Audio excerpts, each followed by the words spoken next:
guys, it is time to talk about what I read for the Cliterature Readathon and what we're going to do about it going forward. Hey guys, if you are new, welcome to The Book Path. I'm Nicole, and if this isn't your first rodeo, thanks for sticking around. Just like it says, or just like I said, this is basically to kind of talk about what I have read in August so far, mostly for the Cliterature Readathon. So basically at the beginning of the month, I'm just going to include it now because by the time it gets to the end of the month and talking about everything else that I've read, I'm probably not going to remember as much of it. But also because really up until Cliterature Readathon, there was like 3 days and I needed something to read in between then.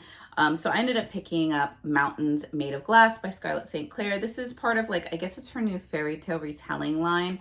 And obviously I love the Hades and Persephone's stories that this author writes. So I went ahead and I picked it up, and it's a short read. It's only like, I don't know, like 215 pages. So it's not bad. And there are actually little, there are like sketches and everything in here too to make it even shorter. But this is basically a fairy tale retelling of Beauty and the Beast with some elements of Rumpelstiltskin in there. You have this village, or the village of Elk, that's just constantly living under curses. And when that happens, the village kind of gets together and elects somebody, usually like the least liked person, to go and dispatch the curse. And they do this because they know that that involves the person that goes to like take care of it either dying in the process or they themselves becoming cursed. And so they have elected Gisela, and Gisela is thought to be like a halfling or something. She's not fully human. Her family seems to be cursed. Everybody around her has passed away. And she is chosen to take care of a toad or a frog that is living in this well, which has now caused the well to basically dry up. There's no water in the village. So she's sent to go and basically kill the frog. She doesn't want to kill the frog. She tries to rescue the frog, but the frog is under a curse and it just keeps trying to go back and back and back to the well. So she basically puts it out of its misery. You know, spoiler on that, and sorry for the, animal cruelty portion on that. So, but that does happen. So warning. And basically, when that happens, it triggers the frog, who is obviously a prince under a curse. It triggers his brothers to come down to investigate what happened. They see what happens. And they basically tell Gisela as payment, she is going to go live with one of their brothers who is also under a curse, because all of these brothers have curses thrust upon them, as the way of this world is. This brother is known as the Beast. And so she goes to live there, and it's basically to be a prisoner, a servant, whatever he elects her to be. And the prince there basically tells her, I will give you 6 or 7 days to guess my name, guess my true name. If you can find that out at the end of the week, I'll let you go free. If you can't, then you will live here and serve out your sentence, which is like 6 to 7 years. And for every wrong guess you make, we'll add another year onto that contract, basically. So she agrees. And obviously this begins the Beauty and the Beast Rumpelstiltskin-y kind of part of this. I ended up giving it 3 stars. It was good. I just kind of felt like it was just a touch of a world. I think that had the author made this like a 400-page book or something, it would have been much more intricate in design, just like some of her other works are. And it probably would have got a higher rating. This is kind of just like, it's, I don't want to say a cutesy fairy tale because it is darker, but it is kind of just a short fairy tale retelling. You kind of know what's going to happen because you've seen these fairy tales a million times before, but it's just the way in which it's done is, a little intriguing. You get this fantasy element world with mythological creatures. I think there's like a Selkie in here, and every character in this has their own kind of curse going on. So it's just a very interesting world. So I will be looking to pick up the next book. I think it's actually already out. I'm not sure. and just dive in, because obviously now we know that all these princes and these brothers have been cursed. I'm sure that almost every single one of them is going to kind of have their own fairy tale retelling story. But it was really interesting. I do recommend it.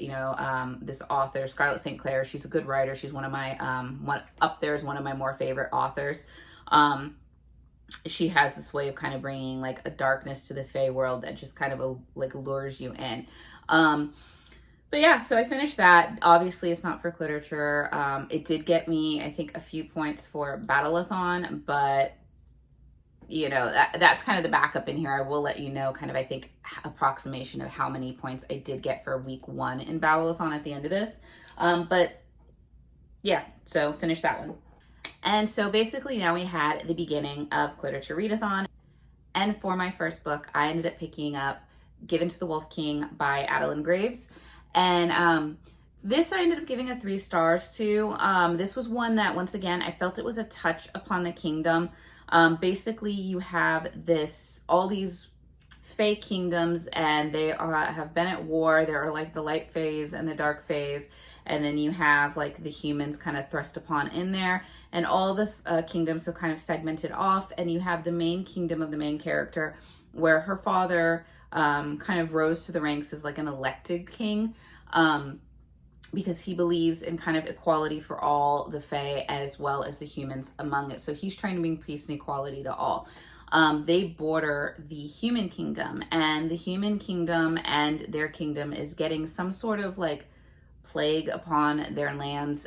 There's like this disease that is causing fire and damage to the forest. It's eating up the land. If beasts come in contact with it, they like basically turn dark, and so it's like this really sinister kind of plague. So they're trying to find a way through this. And the princess, the main character, basically goes with her brother to investigate what's going on. And in the process of doing so, she discovers that some of her unicorn friends are injured. And so she goes to use her healing magic to help them. And she sees this kind of shadowy figure, whichever it is, and it kind of is around it, and she chases it until she gets to the border of the human lands. And at this point, she's kind of faced with the notion of, or the choice of, do I cross over into human territory to try to eliminate this threat, which could also be a threat to the human kingdoms, or do I not do that because we're not supposed to do this? Obviously, she makes the choice to go onto the human lands, and in the process of trying to fight this kind of shadow being, there are some kids around, and the kids get hurt, and nobody knows if she did it or if it was the shadow thing. So the king, the Wolf King, as he's called for the humans, meets up with the princess's father, and basically, as kind of the ultimatum that's given, is she's going to go into the human lands, heal these children, and basically become a ward of the Wolf King. And this is supposed to be, I don't know if I want to call it forced proximity or enemies to lovers type of story. The spice level on it is really kind of mild compared to others. It had a decent plot line when you're trying to figure out who's behind what's going on, what is going on. You're trying to have the people getting together. You have the humans who don't really trust the elves and the Fae. You don't really have the elves and the Fae trusting the humans. So it's kind of, there's a lot kind of going on in the mix, which sets like this really great backdrop up.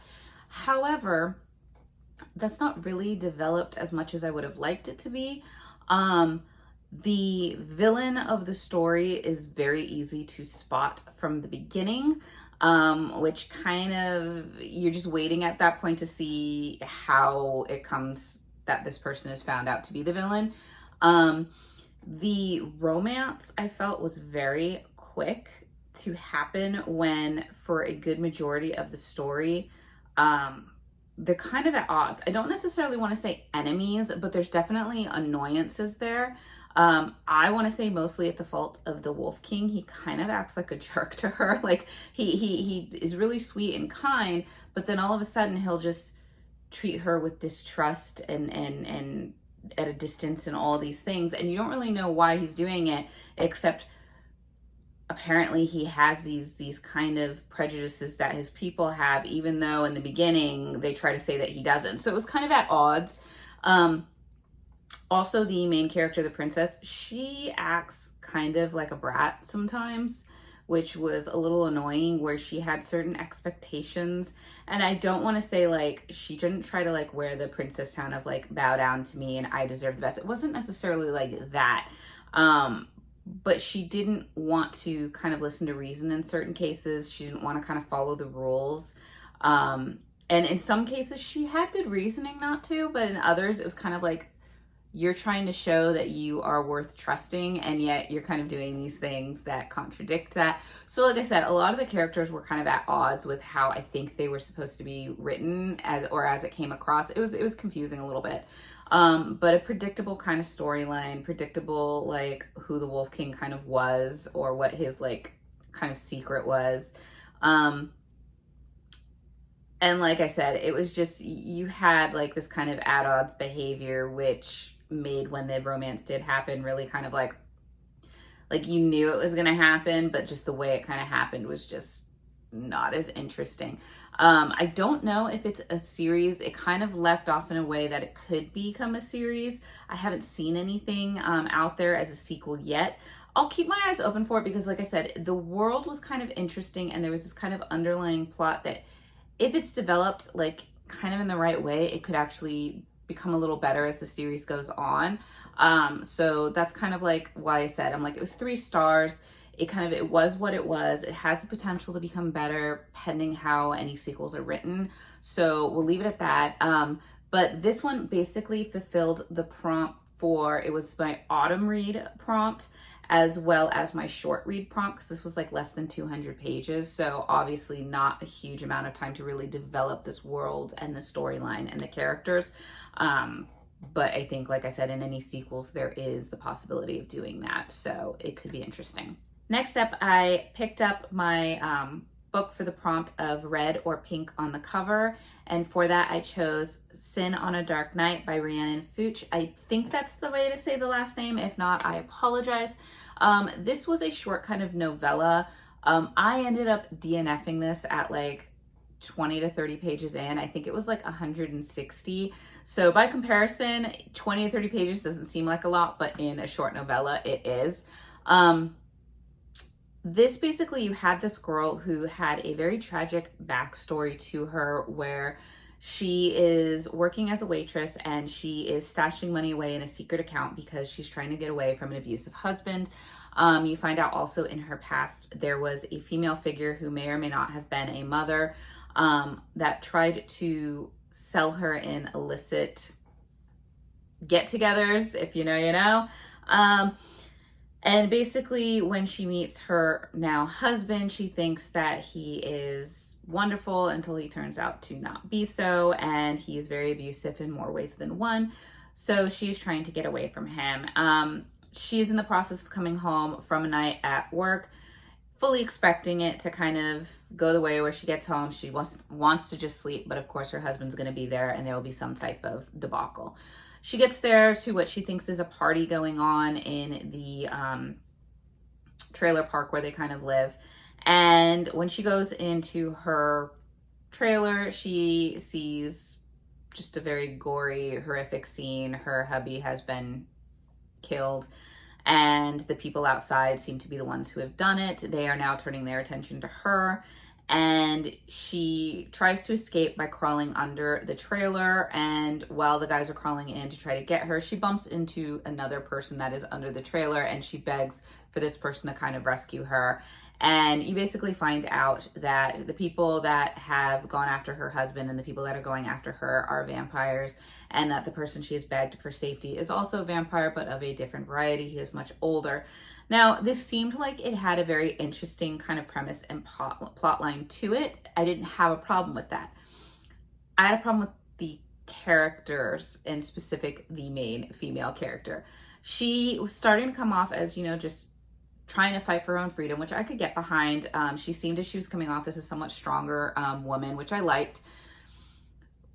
But then there were just some interesting choices of thought or actions on her that just was kind of like, No, no. And spoilers for it. So if you want to read it, don't pay attention now. If you don't really care and you just want, you're like, yes, give me the drama. This is kind of what happened is knowing what I knew of her background, which I kind of shared with you. She wakes up in the older vampire's house, and it's a very nice house full of wealth, which she's not used to. And she looks out the window and she sees the moon and she blows a kiss to the moon. And her choice of words afterwards is why she blows a kiss to the moon is because she feels like the moon has always been looking out for her. When I read this part, I actually laughed out loud a little bit, and I had a kind of verbal out loud response, which I sometimes do to books. It's very entertaining for family members and friends. And I think my response was something of the like of at what point, like please let me know at what point you felt that the moon was, had your back, because from what you have said previously in the books with what your possible mother figure tried to do to you, to your abusive hubby, at what point was the moon looking out for you? Like, I just don't get it. Like, are you trying to say that the person who saved you from this, that's who the moon sent? I couldn't, but it was just kind of laughable that after you hear all these things, these horrific things that she's kind of been going through, for her to blow a kiss to the moon is like, I know you have my back. And I was just like, okay. I was like, all right, but I didn't really agree. That was kind of just like a tilt of the head, eyebrow twitch type of moment for me. But whatever, we'll continue with the book. So then she's in this guy's house, and you would think that if you wake up in a stranger's house after what you've gone through, you might try to investigate the house. You might try to escape. You might try to find the guy in question to figure out what the heck is going on and get some questions answered, right? Doesn't happen. She snoops around, sees the wealth, and all of a sudden her mind goes, now keep in mind, this is supposed to be a woman who wants her freedom and wants to be on the run and escape to have that freedom, and she's been in very bad situations before. Based upon the wealth she sees, she starts thinking to herself, I wonder if this vampire needs a girlfriend. Like, sweetie, you just got, you literally are just getting out of a bad marriage and you're already wanting to be the girlfriend of a guy you know nothing about other than the fact he's a vampire because he's rich. She goes into his bathroom, she sees his wealthy shower, and then she goes to take a shower in this guy's bathroom. She doesn't have a change of clothes. She doesn't know. I'm like, what are you doing? Like, what are you doing that you just think it's okay in a random stranger's house to take a shower? After, like, it just, the chain of events were just so odd to me. And then she gets out and she doesn't have a towel. She's walking around naked. Of course, the guy shows up. He is the voice of reason. Like, what are you doing? And the first thing she does is she tries to hit on him. And I'm just like, you have got to be kidding me right now. Like, her mind and thought as she's going through this process before she tries to hit on him or throw herself at him is she's like, I would love to live like this. How old would I have to be to live like this? Well, maybe I need to be turned into a vampire to live. Like, her whole method of reasoning is driven by, like, kind of being wealthy and greedy and wanting that. And I get that maybe she wants it because she hasn't grown up with those things. I mean, she is living in a trailer at the beginning of the story. But just the method of thought for this girl was so far off from me, given the situation that she's kind of been given and been placed into. I was just like, I cannot. Like, if something happens to you in this story, like, God forbid, but I'm like, I really just am at odds with rooting for you and just waiting for you to get it, because, like, the reasoning behind her thoughts, the methods of which I couldn't. And so at that point I was just like, I know it's a short read, but I just can't. I can't. And it is a series, so I won't be continuing that series. It was just Yeah, I'm like that character type was just one that I just couldn't get behind because the reasoning was just not there for me. So I did end up DNFing.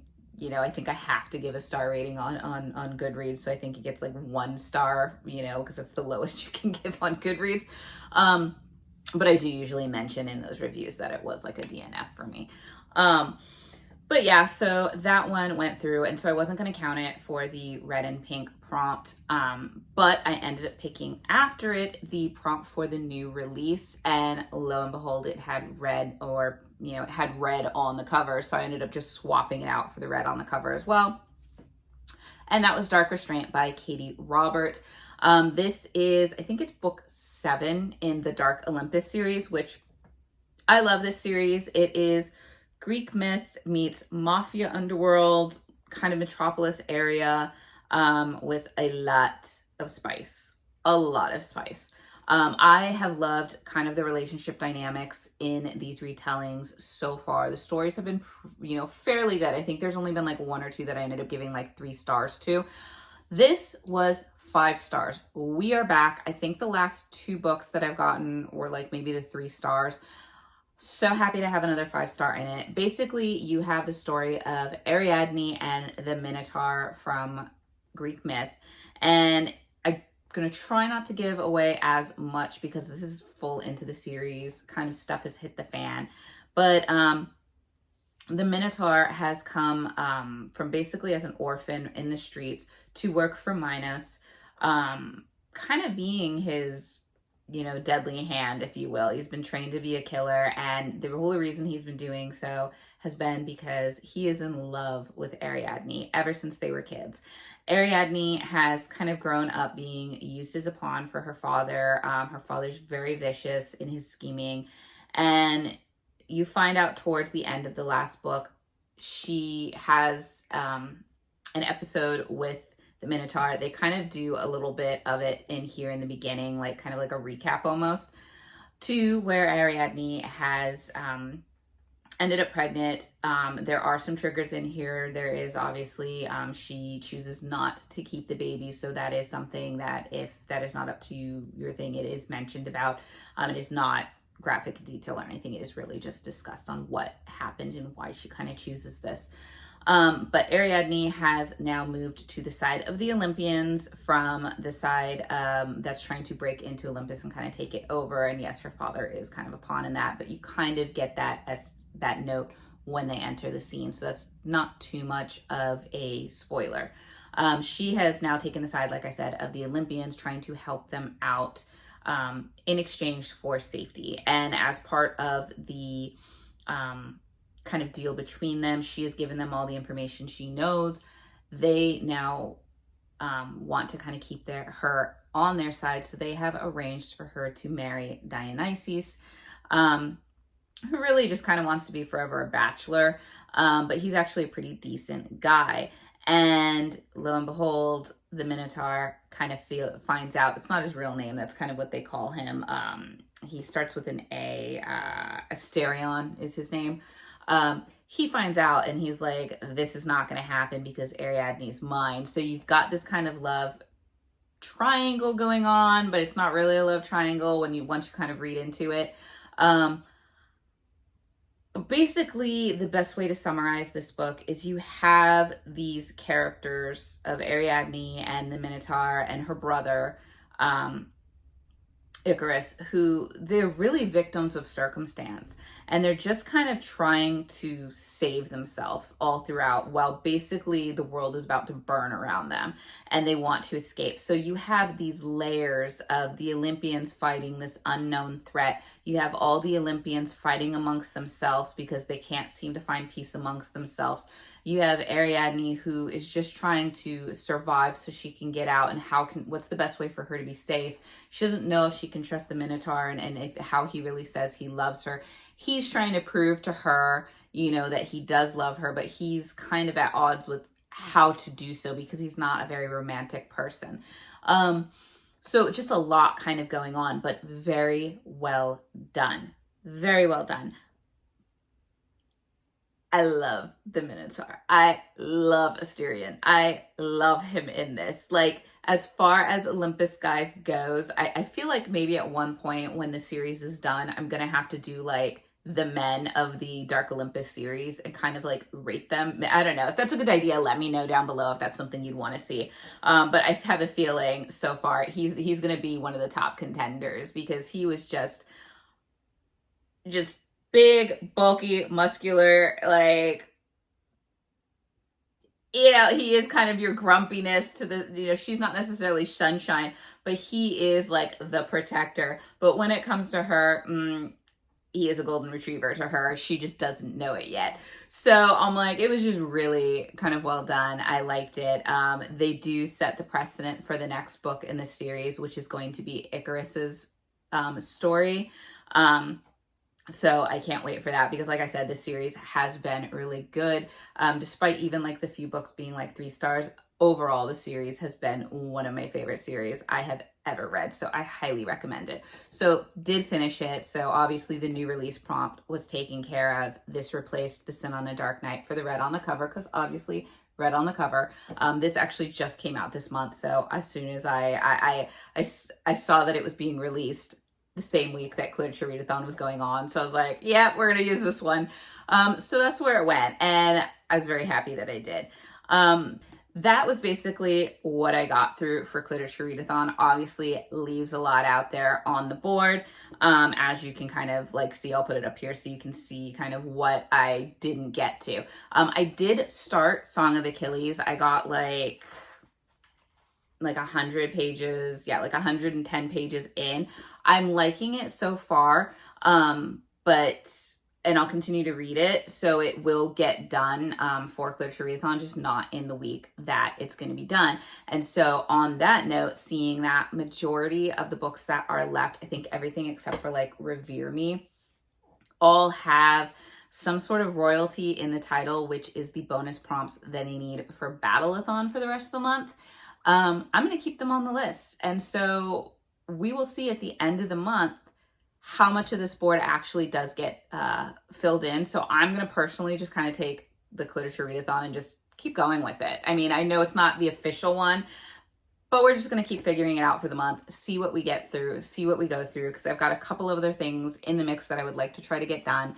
So we'll see what happens. I think on a side note for Battleathon, I ended up getting somewhere around like 1,100 points based on the books that I did read. Obviously, the DNF does not count, so I'm not going to use it. I don't know if it counts or not. I'd have to check in. I'm not counting it, so because it's only like 20 pages, and I think you have to read like a certain amount for it to count if it does. So either way, I ended up bringing like 1,100 points to my team, which is the House of Wings.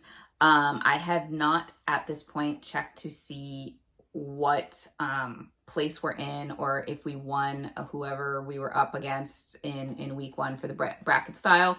I will maybe find out and put it here. If not, maybe it'll be in the comments if I find out in time from this video being posted. But other than that, it is going well. It is hot out. It finally reached hot temperatures this summer. I was liking the 70 degrees. We are in the 90s, about the mid to high 90s here. So yeah, it is hot. Being inside with some AC and some iced coffee or iced tea or anything with ice is very nice right now. So yeah. But anyway, let me know how you guys are doing. Did you do Cliterature Readathon? How did you do? Did you get more done than me? If you're doing Battleathon, let me know what team you're in. Even though we might not be on the same team, I hope you guys are doing well and getting the books that you want to get done read. And yeah, beat the heat this month. If you're going back to school, have fun, stay safe out there. Remember to stay hydrated with these high temperatures. And I will see you guys in the next video. Bye.